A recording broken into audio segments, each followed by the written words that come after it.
Hello, welcome to Jayalakshmi की diary. आखिर जय गई तो गई कहाँ? वो मिल ही नहीं रही थी। शाम का समय था, सूरज धीरे-धीरे अपनी गति से ढल रहा था। मैडम जब टेरेस पे जाती हैं जय को ढूँढने के लिए, उनकी नज़र अचानक एक साइट पर जाती है, जहाँ घर से थोड़ी दूरी पर एक पार्क टाइप का था, जहाँ एक लड़की गुमसुम सी बेंच पर बैठी थी। मैडम जल्दी से नीचे आती हैं टेरेस से और भागते हुए लक्ष्मी भवन से निकलती हैं। सामने रोड क्रॉस करती हैं और सड़क के उस पार जय बैठी थी। एक गार्डन में बैठी थी जय। मैडम भी चुपचाप जाकर जय के बगल में बैठ जाती हैं। जय उन्हें नहीं देख रही थी। उसको पता ही नहीं चला कि मैडम उसके बगल में कब आकर बैठ गईं। मैडम धीरे से कहती हैं कि बच्चा व्हाट हैपेंड, यहाँ क्यों बैठे हो ऐसे? जय मैडम की ओर देखती है। उनके हाथ की एक उंगली इंडेक्स फिंगर को पकड़ती है, जैसे बेबी अपने पेरेंट्स की उंगली को पकड़ता है, ठीक वैसे ही। और जय कहती है कि आई I miss my mamma. Madam जय के थोड़ा और करीब जाती हैं तो जय उनके शोल्डर पे अपना सिर टिका देती है और कहती है कि बॉडीगार्ड। मैडम कहती है कि हाँ बेबी बोलो। जय कहती है कि वो दोनों कितने अच्छे लग रहे हैं ना। मम्मा ने अपना बेबी को पीठ पे उठाया है और जय उस तरफ इशारा करती है। मैडम भी देखती हैं उस तरफ। थोड़ी दूरी पर एक माँ अपने बच्चे को पीठ पे प्यार से उठाया हुआ था और पार्क में दोनों खेल रहे थे। मैडम वो सीन देखती हैं, उन्हें समझ आ जाता है कि जय कितना मिस कर रही है अपनी मम्मा को। वो प्यार से जय के सर को सहलाती हैं। जय का जो सिर है मैडम के शोल्डर पे टिका हुआ है और मैडम उसके सिर को प्यार से सहला रही हैं। ऐसा ही सीन था। मैडम कहती है कि इट्स ओके, मैं हूँ ना। एक काम करते हैं, मैं आज के लिए आपकी मम्मा हूँ। ऐसा जब वो मैडम जैसे कहती हैं जय फटाक से मैडम के शोल्डर से अपना सिर हटाती है और मैडम की ओर देखते हुए कहती है कि आर यू सीरियस बॉडीगार्ड? आप मेरी मम्मा बनोगे? मैडम कहती है कि हाँ मैं बन सकती हूँ। जय कहती है कि क्या क्या हाँ, पता है ना मम्मा का प्यार अलग होता है, रहने दो। मम्मा और पार्टनर के प्यार में ज़मीन आसमान का अंतर होता है, ऐसा जय कहती है मैडम से। मैडम अपने लोअर लिप को हल्के से बाइट करती हैं। कुछ सोचते समय ऐसा हो जाता है। तो जय कहती है कि क्या सोच रहे हो? मैडम कहती हैं कि मैं कुछ नहीं। मैडम बेंच से खड़ी होती हैं, अपनी हाथ की घड़ी की ओर देखती हैं, जो हाथ में उन्होंने घड़ी पहनी हुई थी उसकी ओर देखती हैं। 6 बजने ही वाले थे शाम के ऑलमोस्ट। वो कहती हैं कि बच्चा चलो शाम हो गया। जय बेंच पे ही खड़ी हो जाती है और वो मैडम से कहती है कि पहले कहो कि कितनी कितनी किस्ती दोगे? मैडम मैडम जो है स्माइल करते हुए कहती हैं कि कितना चाहिए बेबी को? मुझे मुझे ना 1 मिनट। और वो काउंट करने लगती है 1 2 3 4। मुझे 15 पप्पियाँ चाहिए। मैडम कहती है कि ओके पहले घर चलें। जय कहती है कि मैडम कहती है कि अब क्या हुआ?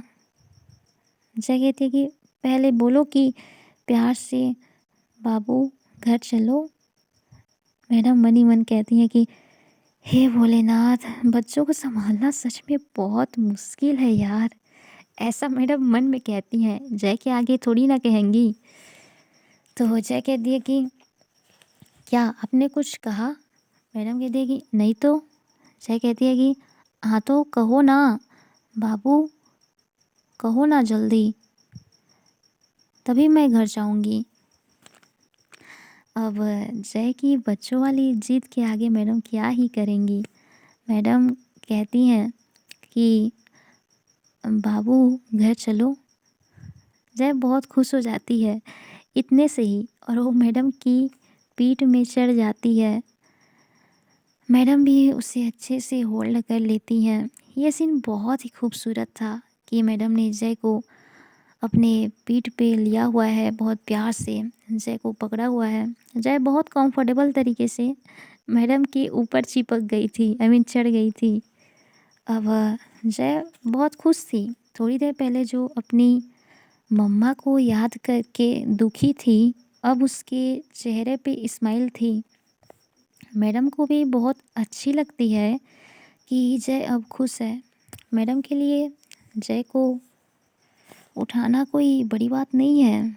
पता नहीं कैसे वो आराम से जय को लिफ्ट कर लेती हैं, उठा लेती हैं। और दोनों अब धीरे धीरे घर की ओर आगे बढ़ रहे थे। पार्क में अभी भी 2-4 लोग थे, ज़्यादा भीड़ भाड़ नहीं थी वहाँ पे। तभी वो मम्मा भी पार्क से निकल रही थी, जो अपनी बच्ची को घुमाने लाई थी। एक्चुअली वो बच्ची पास के स्कूल में ही पढ़ती है और स्कूल से छुट्टी मिलते ही सीधे पार्क में खेलने आती है अपनी मम्मा के साथ। अब दोनों साइड बाय साइड चल रहे थे, एक तरफ करिश्मा और एक तरफ वो मम्मा जो बच्ची को घुमाने लाई थी। वो बच्ची जय की ओर ही देख देख रही थी। देखते हुए एक छोटी सी स्माइल पास ऑन करती है जय की ओर। जय भी स्माइल करती है और अपना हाथ हिलाती है, जैसे कि हाय कहते हैं ना ऐसे। तो वो बच्ची भी हाय कहती है जय को। वो छोटी बच्ची मैडम की ओर देखती है एक बार, जिन्होंने पुलिस यूनिफॉर्म पहनी है। वो बच्ची थोड़ा डर जाती है पुलिस यूनिफॉर्म को देखकर, और अपनी मम्मा को और कस के हग कर लेती है। जय इशारों में ही उसे समझाती है उस बच्ची को कि पुलिस वाले अच्छे होते हैं, डरना नहीं है। और जय एक चॉकलेट उस बच्ची को देती है। वो बच्ची तुरंत ही वो चॉकलेट ले लेती है और फिर से स्माइल पास करती है जय की तरफ। उन दोनों के रास्ते वहाँ से अलग हो जाते हैं। मैडम जय को लेकर घर आ जाती हैं और वो मम्मा जो बच्ची को लेकर आई थी पार्क में, वो भी अपने घर की ओर चली जाती है। घर में सभी परेशान थे जय के घर में। तो जय पहले तो मैडम की पीठ से उतर जाती है, फिर कहती है कि मैं ठीक हूँ, मैं तो पास के पार्क में ही गई थी। पूजा कहती है कि जया मेरा बच्चा, बता कर जाना चाहिए ना। जय कहती है कि सॉरी, और वो एकदम क्यूट सा शकल बनाकर कहती है कान पकड़कर। पूजा कहती है कि हाँ हाँ ठीक है, आइंदा बता कर जाना, समझी। जय कहती है कि ओके। पूजा दी, अब मैं जाऊँ अपने कमरे में। पूजा कहती है कि हम्म, पर याद रखना मेरी बात। जय कहती है कि हाँ हाँ याद रखूँगी, कहीं भी जाने से पहले आपको बता कर जानी है। और यही बोलते हुए जय मैडम की गोदी में चढ़ जाती है। अब की बार पीठ पीठ में नहीं चढ़ती, वो मैडम के सामने की ओर गोदी में चढ़ जाती है।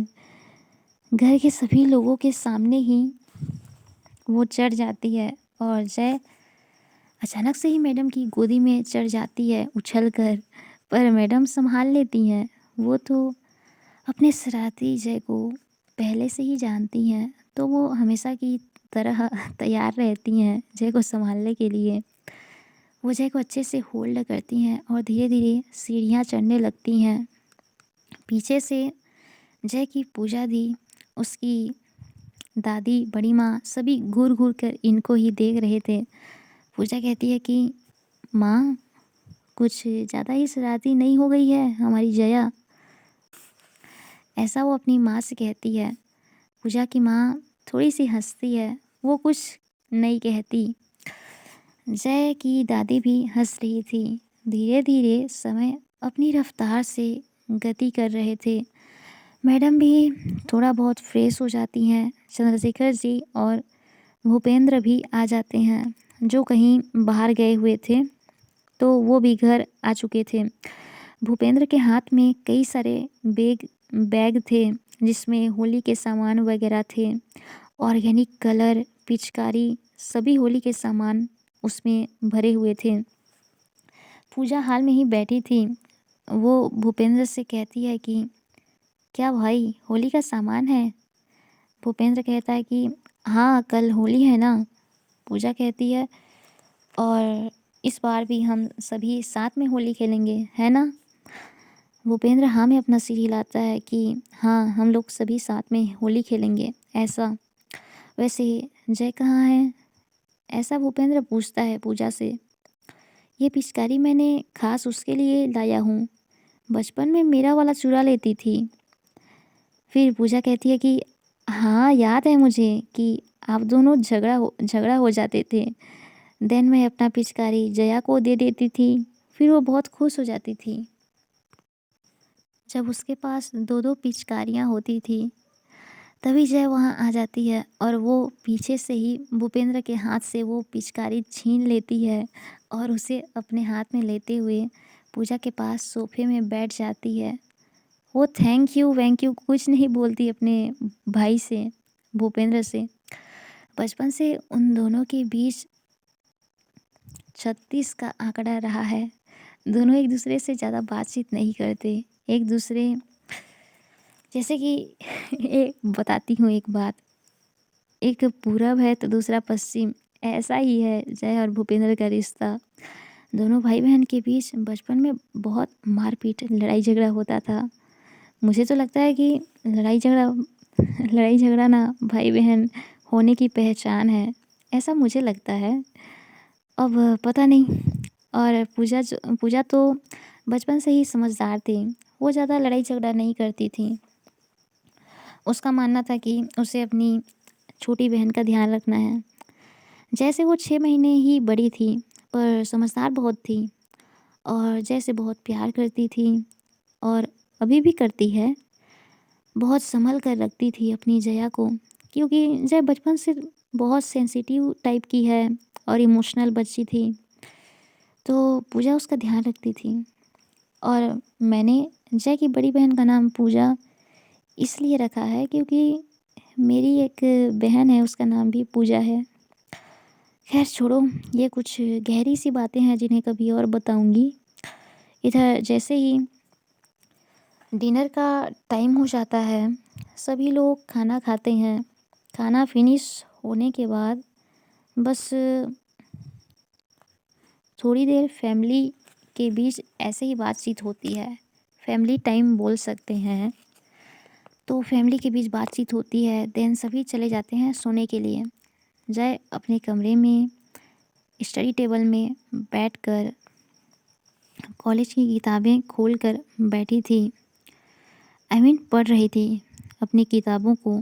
इधर मैडम बेड पर आराम कर रही थी, आंखें बंद किए हुए, पर जाग रही थी, बस आंखें बंद किए हुए थे। जब अजय का पढ़ना लिखना हो जाता है, वो अपनी किताब एकदम से बंद करती है, वॉशरूम जाती है, वापस जाकर फिर आती है, वापस टाइम देखती है, दीवार घड़ी पे टाइम देखती है। तो घड़ी की तरफ जब वो देखती है तो रात के 10 बज चुके थे। वो बेड पे आती है। मैडम तो सो गई हैं। जब वो देखती है तो जय को ऐसा लगता है कि वो सो गई हैं और जय को उनको हग करके सोनी थी।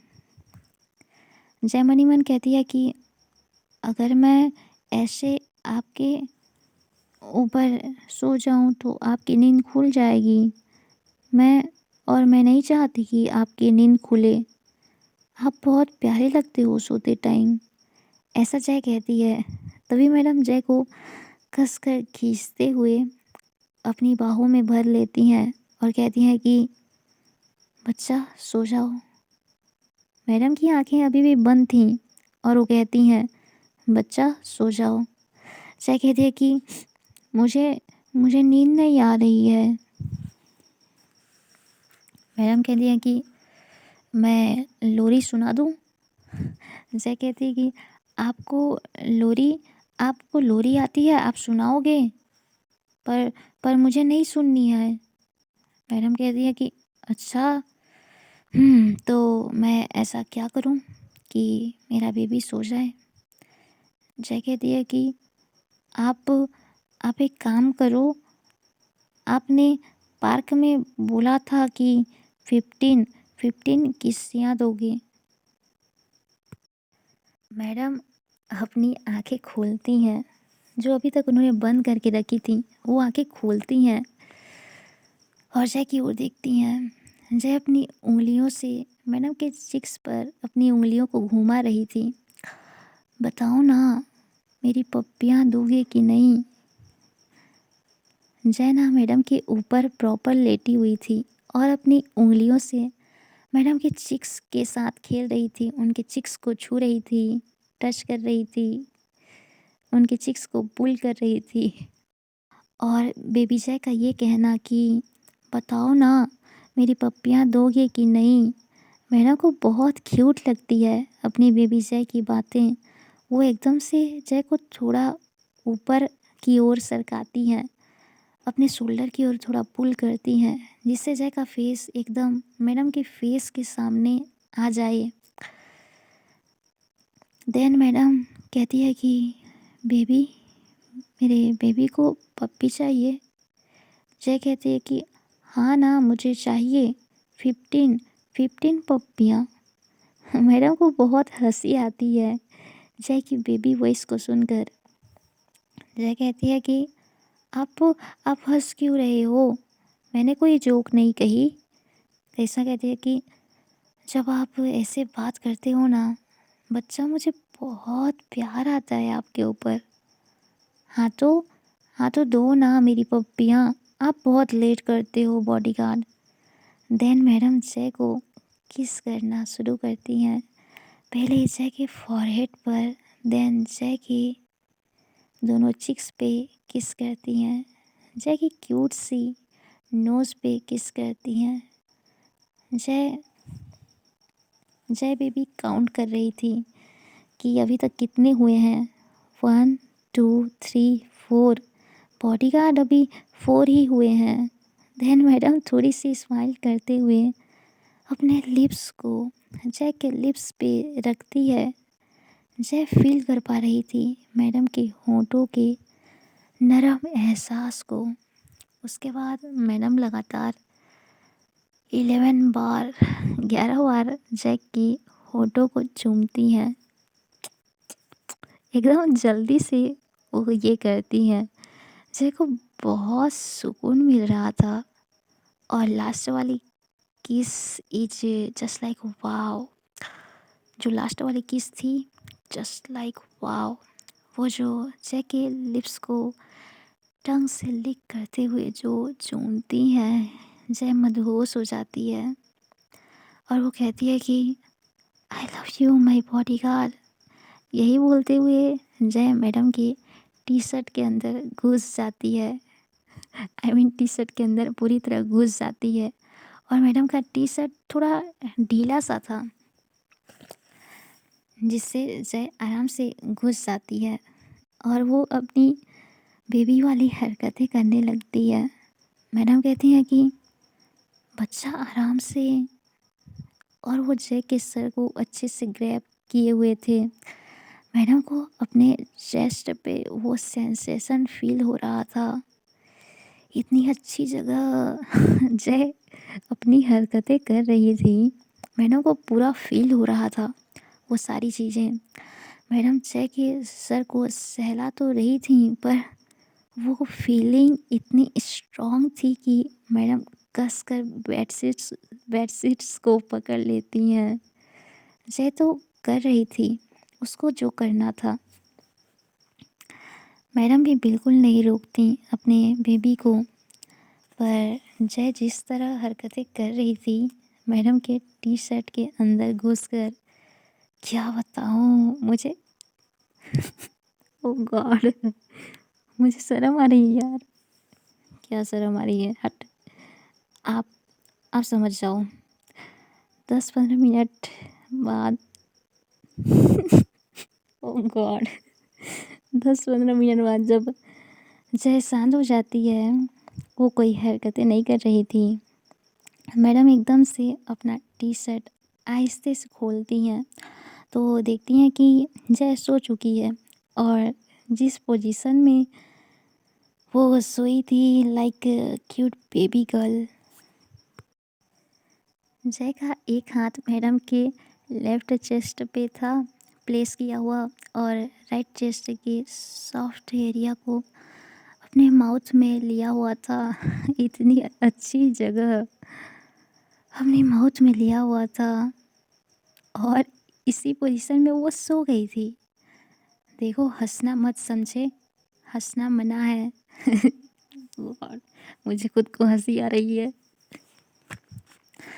और मैं आपको बोल रही हूँ। तो जो स्टोरी में है वही बता रही हूँ यार, हंसना मत। ओके।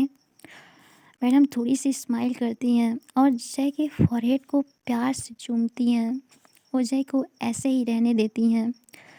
मैडम धीरे धीरे जय को सर को सहला रही थी और वो एकटक अपने बेबी को देख रही थी। थोड़ी देर बाद जय खुद ही सोते टाइम जब इधर उधर होती है तो उसके माउथ से वो छूट जाता है। मैडम एक एक चादर से खुद को और जय को कवर कर लेती हैं। जय नींद में ही बुड़बुड़ा रही थी।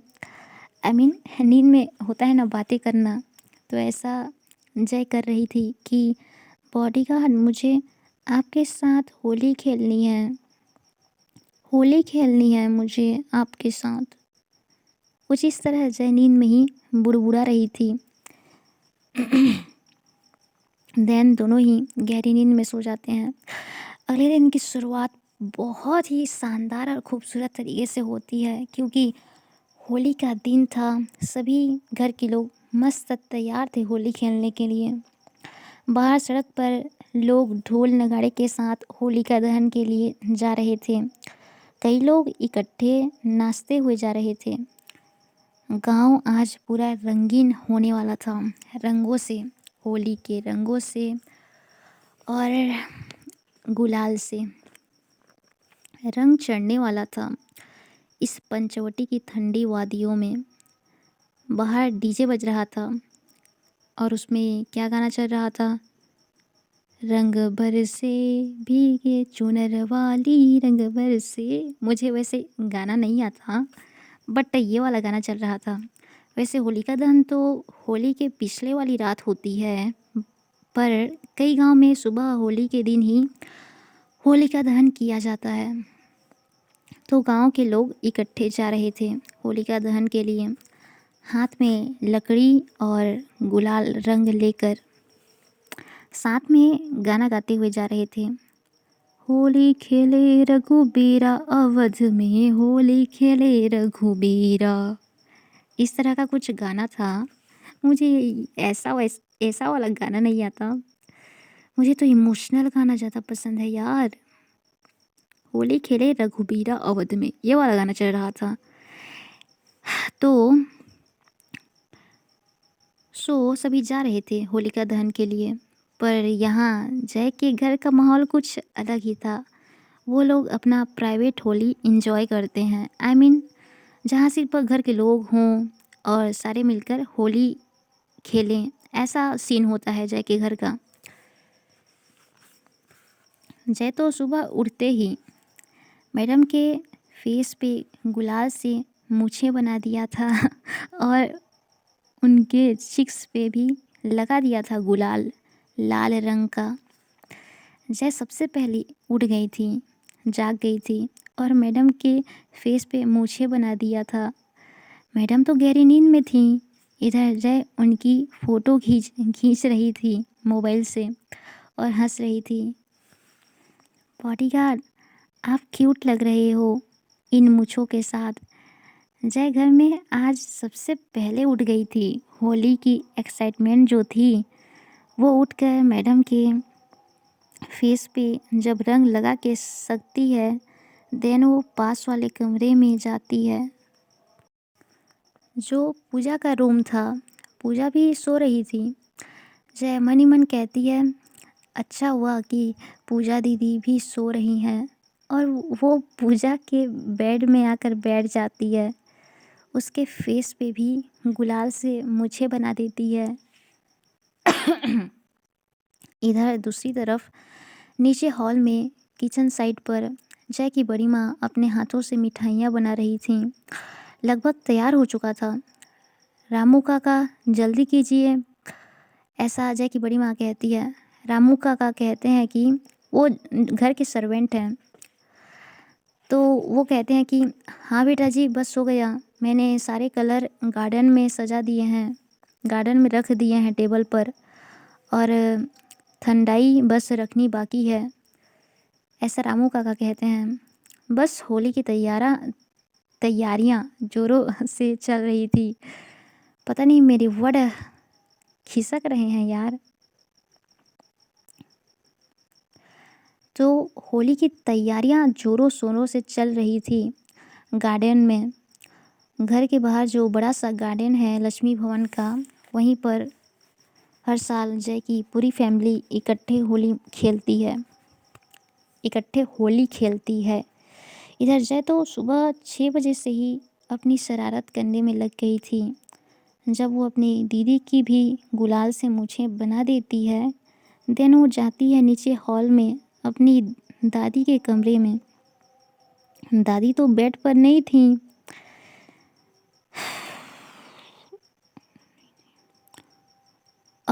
दादी आप तो मुझसे भी पहले उठ गए। मैंने सोची थी कि आपकी भी मूछें बनाऊंगी, ऐसा जय मन मन में कहती है। यही जय ने सोची थी, पर दादी तो दादी हैं, वो तो सुबह से ही उठकर नहा धोकर पूजा पाठ करती हैं। हाल में ही उनका एक प्यारा सा मंदिर है, तो जय मंदिर में जाती है और जैसे ही उनका पूजा पाठ खत्म होता है, जय उनके माथे पर एक छोटा सा टीका लगाती है गुलाल से और उनके पैर छूकर प्रणाम करती है। हैप्पी होली दादी, जय कहती है। दादी भी जय के सिर पे हाथ रखते हुए कहती हैं कि हैप्पी होली बेटा, खुश रहो। और वो कहाँ है? जय थोड़ा हंसती है और कहती है कि वो तो अभी उठे ही नहीं हैं। एक्चुअली मैडम की ही बात हो रही है।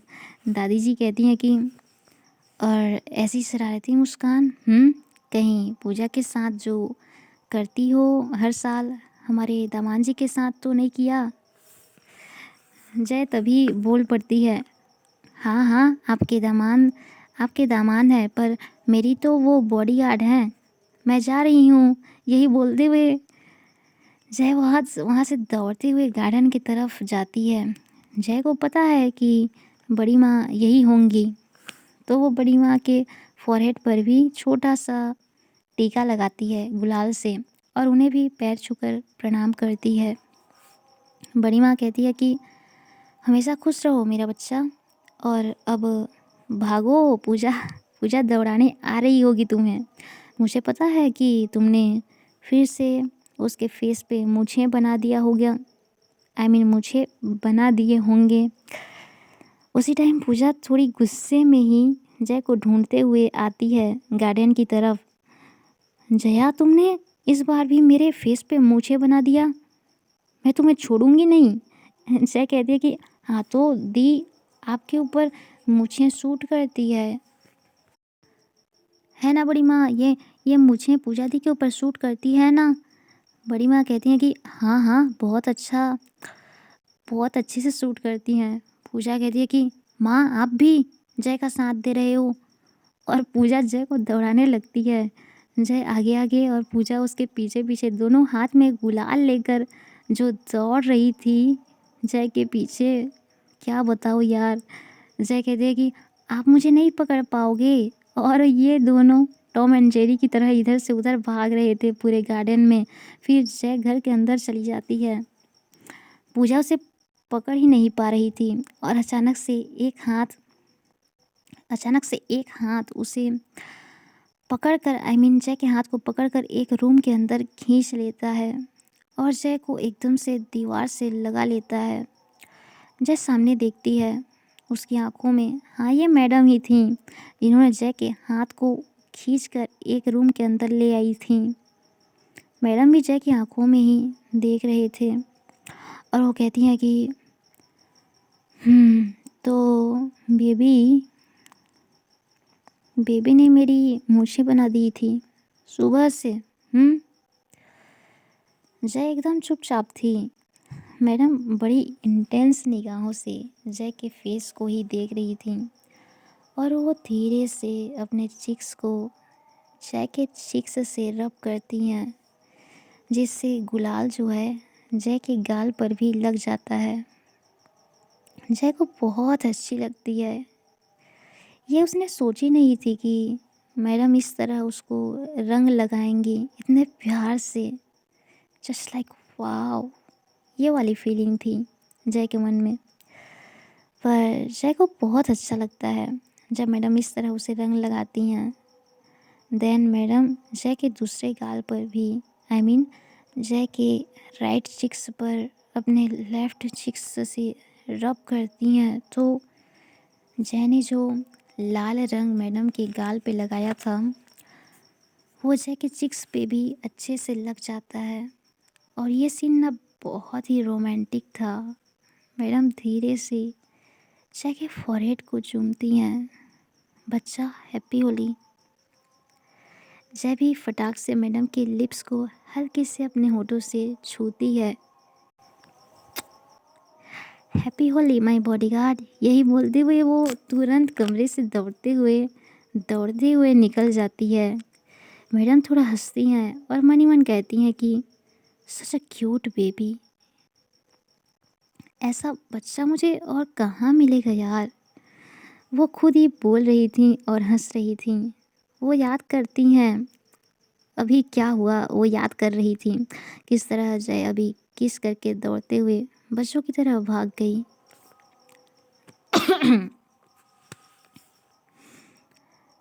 कैसे बच्चों की तरह जय इधर से उधर भाग रही थी। इस पर मैडम को थोड़ी हंसी आ रही थी। इधर जय जैसे ही उस रूम से भागते हुए निकलती है, पूजा उसके ऊपर पूरा गुलाल डाल देती है। जो उसने दोनों हाथों में पकड़ कर रखी थी, पूरा गुलाल जय के ऊपर डाल देती है।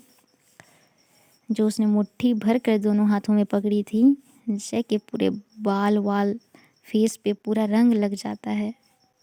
जय कहती है कि पूजा दी, आपने पूरा बाल ख़राब कर दिया मेरे। पूजा कहती है कि हाँ तो बाल धो लेना, इसमें क्या बड़ी बात है। इसके बाद जय पिचकारी लेकर पूजा को जो भगाती है, मैडम भी बाहर आती हैं गार्डन की तरफ और वो ये नज़ारा देखती हैं, ये सीन देखती हैं। पूजा और जय का तो अलग ही सीन चल रहा था। कभी पूजा जय को भगा रही थी तो कभी जय पूजा को। दोनों बहनें मस्त होली खेल रहे थे। तभी जय कहती है कि बॉडीगार्ड पकड़ो पूजा दी को, उन्होंने मेरे पूरे बाल में रंग डाल दिया, पकड़ो पूजा दी को। ऐसा जय कहती है। पूजा तो मैडम के पीछे छुप गई थी। तभी जय की पिचकारी से मैडम के ऊपर सारा रंगीन पानी लग जाता है। जय तो मार पूजा को रही थी पिचकारी से, बट सारा रंग मैडम के ऊपर लग जाता है क्योंकि पूजा तो मैडम के पीछे छुप गई थी। पूजा कहती है कि सॉरी इंस्पेक्टर, वो यही बोलती और वो फिर से भागने लगती है। जय भगा रही थी अच्छे से पूजा को। मैडम एक टक बस जय को देख रही थी। वो कितनी मासूम है और आज वो कितनी खुश है। उसकी मुस्कुराहट देख के मैडम को अंदर से बहुत अच्छी लगती है। उनके होठों पे भी एक हल्की सी मुस्कान आ ही जाती है। मैडम तो ज़्यादा होली वोली खेलती नहीं, वो बस एक चेयर को पुल करते हुए उसमें बैठ जाती हैं और बस होली के रंगों को देख रही थी जो यहाँ वहाँ बिखर रहे थे। तभी उसके शोल्डर पे किसी का हाथ रखा जाता है। मैडम पीछे की ओर देखती हैं। नायरा खड़ी थी। मैडम भी खड़ी होती हैं, दोनों एक दूसरे से हग करते हैं, गले मिलते हैं, हैप्पी होली विश करते हैं। हाँ, पर नायरा मैडम को रंग नहीं लगाती क्योंकि उनको पसंद नहीं है। नहीं, मैडम किसी को रंग लगाती हैं। हाँ, उनके बेबी जय की बात कुछ और है। बट करिश्मा कहती है कि वैसे दिखाई नहीं दिए इतने दिनों तक। पूजा पूछ रही थी नायरा तुम्हारे बारे में। नायरा कहती है कि हाँ यार पता है, उसी के लिए तो आना पड़ा। पूजा बहुत नाराज़ है, कैसे मनाऊँ पता नहीं। करिश्मा कहती है कि आई नो तू मना लेगी। नायरा कहती है कि हाँ यही आशा है कि मान जाए बस। म्यूजिक स्टूडियो में थोड़ा काम था यार तो लेट हो गई। करिश्मा कहती है कि चलो कोई नहीं, एन्जॉय योर होली। मैं तो बस अपने बेबी को देखकर ही खुश हूँ, ऐसा मैडम कहती हैं। यही मैडम बोल ही रही थी कि अचानक उनकी नज़र गेट की तरफ जाती है जहाँ से दो लोग आ रहे थे। एक तो नायरा की माँ थी और दूसरी डॉक्टर करीना सिंह, वही साइकोलॉजिस्ट। उसे देखकर मैडम का पारा एकदम से हाई हो जाता है। उनके फेस का एक्सप्रेशन से पता चल रहा था कि वो अचानक कितने गुस्से में आ गई हैं करीना सिंह को देखते ही। अब मैं बता ही देती हूँ यार करीना सिंह के बारे में। तो वो थोड़ा 5-6 साल पीछे जाना पड़ेगा हमें, पास्ट में। ये बात 5-6 साल पहले की है, जब मैडम के आई बाबा का डेथ हो गया था एक कार एक्सीडेंट में। उसकी वजह मैडम मैडम जो है करीना सिंह को मानती हैं, जो उनके मामा जी की बेटी है। बचपन में उन दोनों में बहुत प्यार और लगाव था, दोनों बहनों में। लेकिन अचानक डॉक्टर करीना सिंह की माँ, जो करीना सिंह है उसकी माँ यानी मैडम के मामी जी का डेथ हो गया और मामा जी के लिए अकेले बच्चे को संभालना मुश्किल हो रहा था। तो उन्होंने अपनी बेटी को अपनी बहन के यहाँ छोड़ दिया, यानी कि करिश्मा मैडम के घर पे, और खुद तीर्थ यात्रा पर चले गए। करिश्मा की माँ ने उसे भी अपनी बेटी की तरह उसे भी अपनी बेटी की तरह समझा और यही समझकर पाल पोस कर उसे बड़ा किया।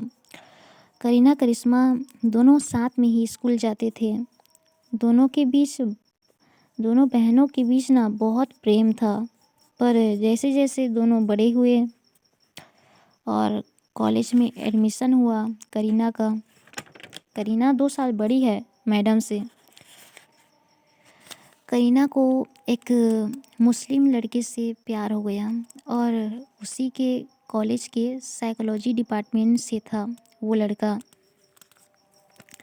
करीना को लगा कि बुआ जी इस रिश्ते को स्वीकार नहीं करेगी और वो उस लड़के के साथ भाग गई। करिश्मा की माँ ने बहुत समझाया कि बेटा करीना वो लड़का सही नहीं है तुम्हारे लिए, पर वो नहीं मानी और करीना भाग गई। रेलवे स्टेशन पर इंतज़ार किया उस लड़के का। उन दोनों ने यही तय किया था कि रेलवे स्टेशन पर मिलेंगे और कहीं दूर चले जाएंगे। करीना बहुत इंतज़ार करती रही, बहुत इंतज़ार किया कि अब आएगा अब आएगा, पर वो लड़का नहीं आया। सुबह से दोपहर हो गई और दोपहर से रात होने वाला था। करीना उस रेलवे स्टेशन पर बहुत रोई, बहुत रोई। उसकी आंखें आंसुओं से भरी हुई थी। जब प्यार ही धोखा दे तो रोना तो आएगा ही, और खासकर कि उसने अपने बुआ जी को धोखा दिया। बुआ जी ने उसे समझाया था बहुत कि वो लड़का सही नहीं है बेटा, पर वो उनकी बात न मानकर उस लड़के के साथ भागने को तैयार हो गई। इस बात का उसे गिल्ट हो रहा था। किसी ने रेलवे स्टेशन से करिश्मा के घर पर फ़ोन किया बुआ जी को, और बुआ जी को जब पता चला कि करीना रेलवे स्टेशन में है और वो रो रही है, बुआ जी और फूफा जी यानी करिश्मा के माँ बाबा करीना को लेने के लिए रेलवे स्टेशन जाने के लिए निकले घर से, रेलवे स्टेशन की तरफ जा रहे थे। तभी उनका कार एक्सीडेंट हो गया। एक बड़ा ट्रक, बड़ा जो डंपर ट्रक होता है, कार को उससे साइड करते हुए ये सब हो गया। और करिश्मा के माँ बाबा कभी घर नहीं लौट कर आए। आई तो सिर्फ उनकी लाश। तब से मैडम और उसकी बहन करीना के बीच दूरियां आ गई। करीना थाईलैंड चली गई अपनी साइकोलॉजी की पढ़ाई पूरी करने। हाँ, ये फेस उसके लिए मुश्किल बहुत था, पर वो थाईलैंड चली गई, अपनी पढ़ाई में फोकस करने लगी। और इधर करिश्मा अपनी माँ बाबा के डेथ के बाद पुलिस की जर्नी पूरी करने में लग गई, क्योंकि ये उनके माँ बाबा का सपना था कि मैडम सब इंस्पेक्टर बने। इसके बाद दोनों बहनें इस तरह बिछड़े कि फिर से मिलने में 6 साल लग गए। ऐसा नहीं है कि इन 6 सालों में दोनों एक दूसरे को भूल गए हों, बिल्कुल नहीं। एक दूसरे की यादों में तो बचपन से थे। और ऐसा भी नहीं है कि करीना ने माफ़ी ना मांगी हो। उसने माफ़ी बहुत मांगी करिश्मा से कि गलती हो गई, उसकी गलती थी। उसे बुआ जी की बात माननी चाहिए थी कि वो लड़का काबिल नहीं था। और करीना को ये थोड़ी ना पता था कि बुआ जी और फूफा जी उसके पीछे पीछे उसे ढूंढने आएंगे और उनका कार एक्सीडेंट हो जाएगा। नहीं पता था ना। तो ऐसा ही कुछ सीन था 6 साल पहले, जिसकी वजह से दोनों में दूरियां आ गई थी। अब आते हैं प्रेजेंट में, जहाँ सभी लोग होली खेल रहे हैं। एक तरफ भूपेंद्र, चंद्रशेखर, रामशेखर जी जो ठंडाई पी रहे हैं। और ठंडाई कुछ ऐसा था कि भांग वाला था। एक दूसरे को रंग लगा रहे हैं, ये सब चल रहा था। दूसरी तरफ जय की बड़ी माँ और दादी जी चेयर पर बैठे हुए पूजा और जय को देख रहे थे, जो बच्चों की तरह इधर उधर भाग रहे हैं, इधर से उधर भाग रहे हैं, कभी उधर से इधर भाग रहे हैं और एक दूसरे पर पिचकारी मार रहे हैं, रंग लगा रहे हैं। सब कुछ चल रहा था। इधर मैडम बड़े गुस्से से सामने गेट की ओर देख रहे थे, जहाँ से डॉक्टर करीना सिंह आ रही हैं और नायरा की माँ थी, उनके उनके साथ साथ चलते हुए आ रही थी।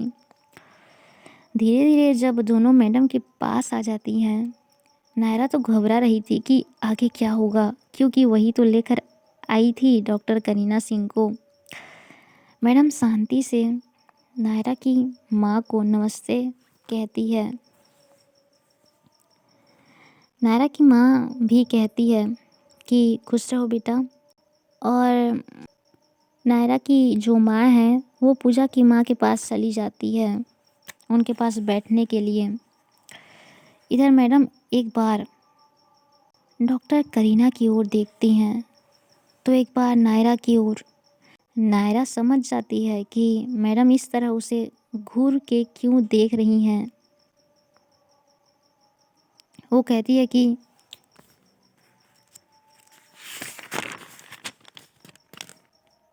यार मैं नहीं लाई हूँ इन्हें, वो तो जय ने कहा था इनको लाने के लिए।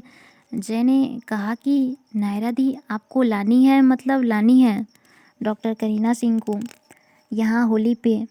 तो मैं क्या करती, जय ने इतने प्यार से कहा कि मुझे लाना पड़ा इन्हें। डॉक्टर करीना भी कहती है कि हाँ, इनकी कोई गलती नहीं है करिश्मा, मुझे तो जय ने इनवाइट किया है। मैडम एक गुस्से भरी लुक पास करती हैं नायरा और डॉक्टर करीना के तरफ, और गुस्से से वहाँ से चली जाती हैं जहाँ चंद्रशेखर जी और रामशेखर जी ठंडाई पी रहे थे। मैडम भी एक गिलास उठाती हैं और वो एक सांस में ही पूरा गिलास गटक लेती हैं। चंद्रशेखर जी कहते हैं कि दामान जी इसमें भोलेनाथ का प्रसाद है, यानी कि वो भांग भांग की बात कर रहे थे। मैडम उनकी ओर देखती हैं और कहती हैं कि मुझे इतने से नशा नहीं होगा, आप चिंता मत कीजिए। बट वो भांग बहुत स्ट्रॉन्ग था, पर मैडम को सच में नशा नहीं होता एक गिलास पीने के बाद भी। इतने से उनको चढ़ती नहीं। इधर जैसे ही मैडम गुस्से से वहाँ से चली गई थी, नायरा एक गहरी सांस छोड़ती है। ओह गॉड, बच गए यार। करीना जी, आज तो मेरी लंका लग गई थी। करीना कहती है कि मैंने कहा था जयलक्ष्मी से कि मैं नहीं आऊँगी। उसको गुस्सा आती है। तभी जय और पूजा इधर आ जाते हैं। पूजा तो पूरी पिचकारी नायरा के ऊपर मार देती है। नायरा रंग में भीग जाती है पूरी तरह। पूजा कहती है कि हैप्पी होली नायरा। नायरा भी पूजा को हक करती है और कहती है कि हैप्पी होली माई छोटू। पूजा कहती कि नायरा। अच्छा बाबा, ओके, हैप्पी होली पूजा, अब खुश, अब ठीक है। पूजा कहते कि अब ठीक है। देन वो डॉक्टर करीना को भी हैप्पी होली कहती है, रंग लगाती है। जब भी नायरा और डॉक्टर करीना को रंग लगाती है और हैप्पी होली विश करती है, तभी ये सभी दादी जी और जय की बड़ी माँ के पास जाकर बैठ जाते हैं। नायरा की माँ भी बैठी हुई थी। नायरा अपनी सासू माँ को जो पूजा की माँ है उसको नमस्ते कहती है और दादी जी को भी नमस्ते कहती है। तभी इन सभी लेडीज़ के बीच बातें सातें होने लगती है। मुझे तो लगता है कि ये होली खेल कम रहे थे और बातचीत करने के लिए ही आए हुए थे। नायरा की माँ और पूजा की माँ दोनों समधिन तो ऐसे बातें कर रहे थे जैसे बचपन की सहेलियाँ हैं, जबकि आज पहली बार दोनों की मुलाकातें हुई है। पहली बार दोनों एक दूसरे से मिले हैं और बातें ऐसे कर रहे थे कि जन्मों के पहले से दोस्त हों। तभी पूजा की माँ कहती है कि अच्छा डॉक्टर जी, एक बात बताइए, ये तो समझ आया कि आप दोनों यानी करिश्मा दामाद जी और आप बहन हो, पर वो इतने गुस्से में क्यों रहती हैं आपको देखकर? देखिए, आप बुरा मत मानिएगा, मैंने तो बस ऐसे ही पूछ लिया। सभी एक बार मैडम की तरफ देखती हैं जो थोड़ी दूरी पर गार्डन के एक साइड खड़ी थीं और ठंडाई पीते हुए बस डॉक्टर करीना को ही घूर घूर कर देख रही थीं। तभी डॉक्टर करीना सिंह सभी को 6 साल पहले वाली बात बताती है, पूरी घटना बताती है। सभी बड़े गौर से सुन रहे थे। जब पूरी बात डॉक्टर करीना बता देती है, आखिर में वो कहती है कि इसमें गलती मेरी है। मुझे बुआ जी ने पाल पोस कर बड़ा किया और मैंने एक लड़के के प्यार में अंधी होकर भाग जाना चाहती थी। जो लड़का धोखेबाज निकला। करिश्मा का गुस्सा भी जायज़ है। तभी जय की दादी कहती है कि बेटा सब ठीक हो जाएगा और इसमें तुम्हारी गलती भी नहीं है। तुम्हें थोड़ी ना पता था कि इन सब में ऐसा एक्सीडेंट हो जाएगा। तुम्हें नहीं पता था बेटा। और जहाँ तक प्यार की बात है, प्यार चीज़ ही ऐसी होती है कि कई बार लोग सही गलत का फैसला नहीं कर पाते, पहचान भूल जाते हैं सही गलत की। किसी ने सच ही कहा है, प्यार अंधा होता है। देखो समय सारे जख्म भर देगा, सब्र रखो। ऐसा दादी जी जो हैं डॉक्टर करीना को समझाते हुए कहती हैं। डॉक्टर करीना भी हाँ में अपना सिर हिलाती हैं। जय एकदम से साइड हक करती है डॉक्टर करीना को कि सब ठीक हो जाएगा ऐसा। डॉक्टर थोड़ी इमोशनल हो गई थी। पूजा और नायरा भी कहती हैं कि सब ठीक हो जाएगा। तभी जय कहती है कि पता है, आज भी उन्होंने अपने घर में आपकी आपकी और उनकी तस्वीरों को संभाल कर रखा है। मैंने देखी है। एक पूरे एक पूरे कमरे भर में सिर्फ आपकी और उनकी तस्वीरों से भरी है। हाँ, ये वही कमरे की बात हो रही थी जहाँ मैडम हमेशा ताला लगा कर रखती हैं। पर जय ने देख लिया था एक बार कि पूरी दीवारों पे डॉक्टर करीना और करिश्मा की तस्वीरें हैं बचपन की, जहाँ करिश्मा और करीना एक दूसरे का हाथ पकड़े हुए हैं। दोनों बहनों की बहुत खूबसूरत तस्वीरें थी, बहुत सारी, जो दीवार पे लगे हुए थे। जय ने एक बार देख लिया था। जय आगे कहती है कि हाँ, थोड़ा टाइम लगेगा पर आप दोनों के बीच सब ठीक हो जाएगा, सब सही हो जाएगा। तभी डॉक्टर करीना कहती है कि कुछ भी सही नहीं होगा, मुझे पता है उसका उसका गुस्सा कितने हद तक है, इतनी आसानी से शांत नहीं होगा। तभी जय कहती है कि पर पर जब बॉडीगार्ड मुझसे गुस्सा होती हैं तो तुरंत उनका गुस्सा छूमंतर भी हो जाता है। तभी डॉक्टर करीना धीरे से जय के सर पे सहलाते हुए कहती हैं कि जय, तुम्हारी बात अलग है बच्चा, तुम्हारी बात अलग है। वो तुमसे बहुत प्यार करती हैं। जय कहती है कि पर वो आपसे भी प्यार करती हैं ना। डॉक्टर करीना कहती है कि जय देखो, मेरी वजह से अपना रिश्ता ख़राब मत करो।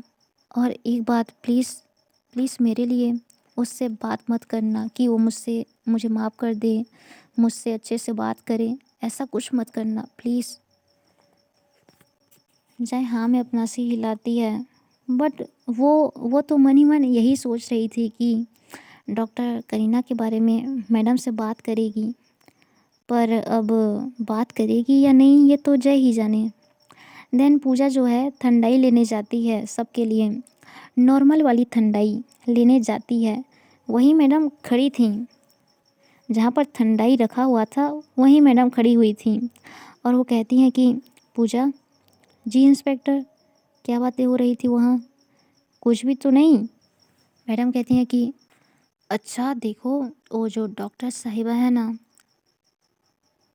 उससे तो तुम दूर ही रहना और जय को भी उससे दूर रखना, और जय को भी उनसे दूर रखना। फालतू के रिश्ते जोड़ने का बहुत शौक़ है उन्हें। पूजा समझती थी मैडम के गुस्से को, वो बस हाँ कहती है और वो ना 6 गिलास नॉर्मल ठंडाई लेती है और 1 गिलास जो है भांग वाली ठंडाई लेती है। मैडम कहती हैं कि इसमें भांग है।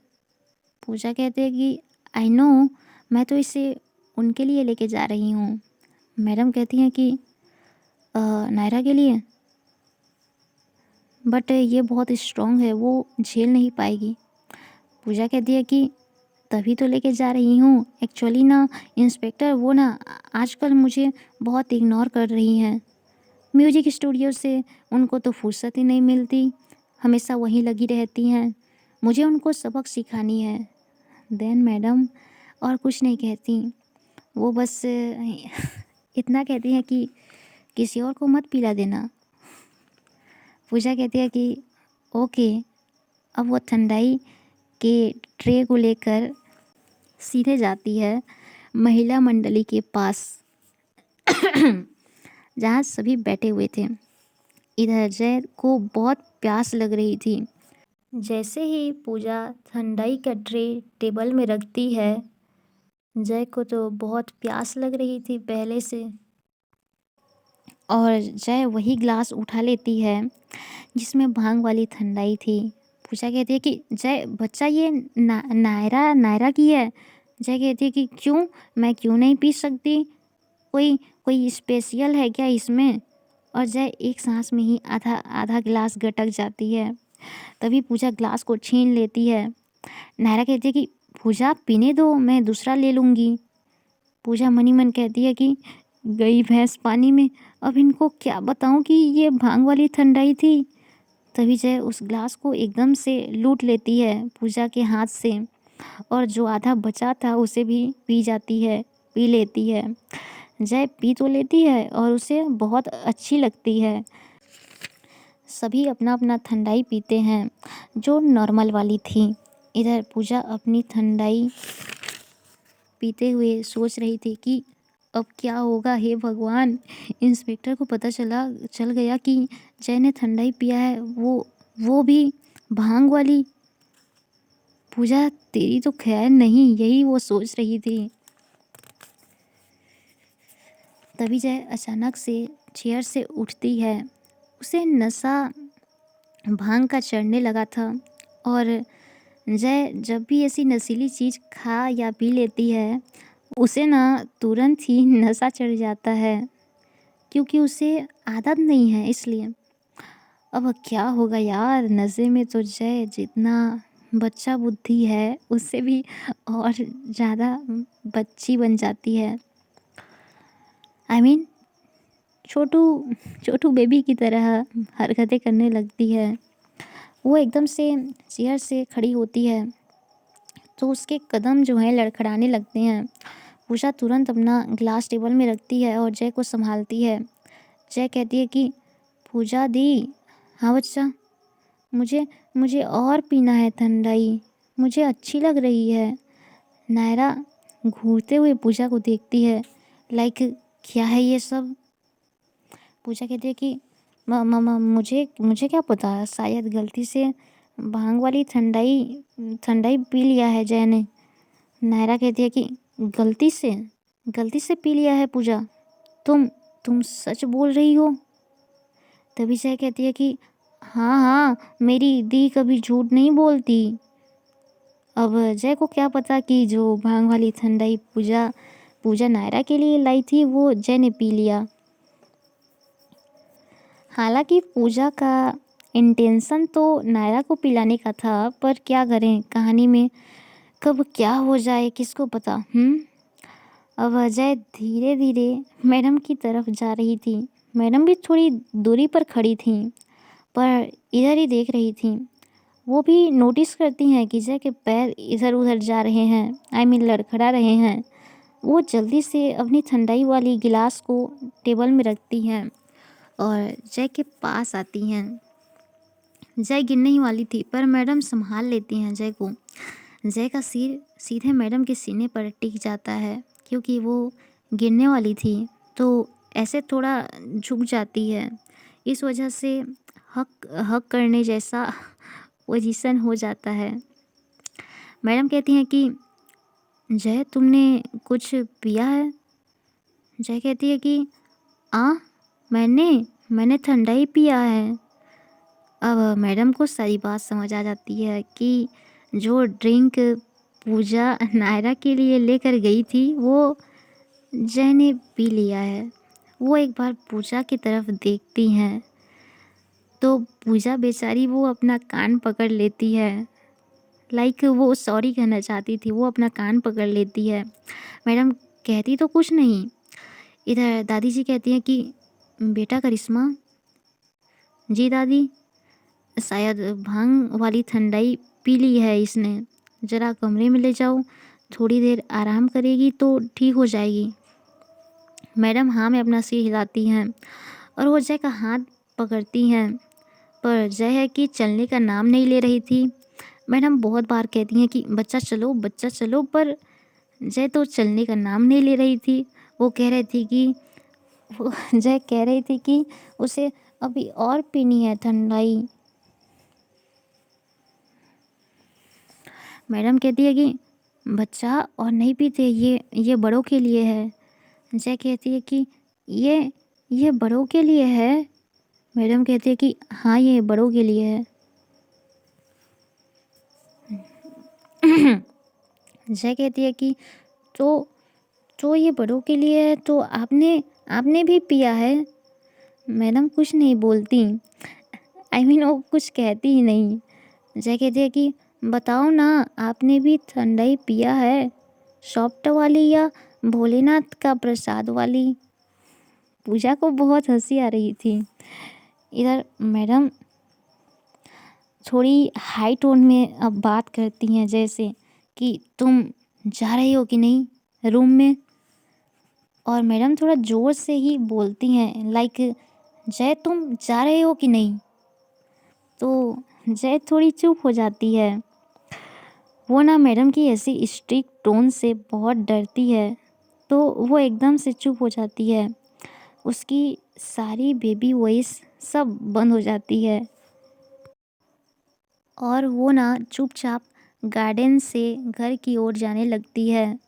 एकदम सर को नीचे झुकाकर धीरे-धीरे चल रही थी, जैसे किसी किसी डैडी ने अपने बच्चे को डाँट दिया और बच्चा नाराज़ होकर चल रहा है बस। कुछ ऐसा ही सीन था।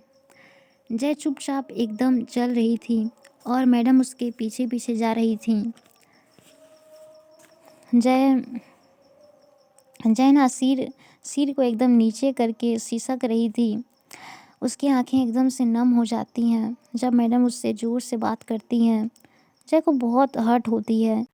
जब आप किसी से बहुत प्यार करते हो और वो शख्स आपसे थोड़ी-सी भी हाई टोन में बात करे ना, तो एकदम दिल में ठक से जाकर लगती है वो बात। दर्द तो होती है यार। जय घर के अंदर जाकर एकदम से हॉल के सोफ़े में ही बैठ जाती है। वो अपने रूम में भी नहीं जाती, वो हॉल में ही बैठ जाती है और वो रोने लगती है। मैडम को भी समझ आती है कि इतने ज़ोर से चिल्लाकर जय से बात नहीं करनी चाहिए थी उन्हें।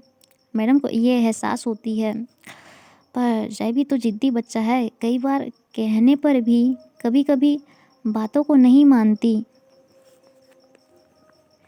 मैडम एक गहरी सांस लेती हैं, फिर छोड़ती हैं। जय के एकदम पास जाकर बैठ जाती हैं, तो जय थोड़ी दूर हो जाती है मैडम से।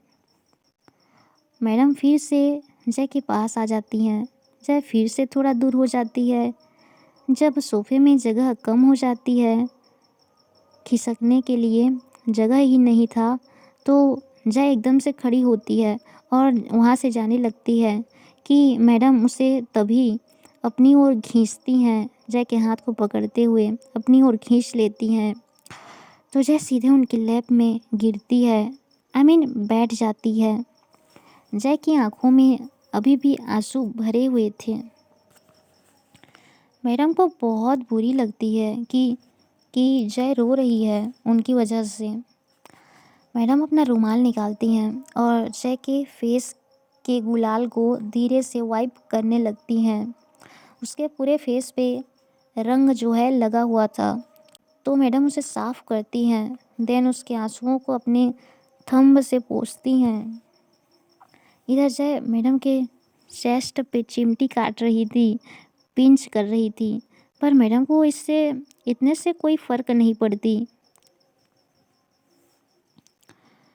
इतने से कोई फ़र्क पड़ती नहीं है, ना ही दर्द होती है।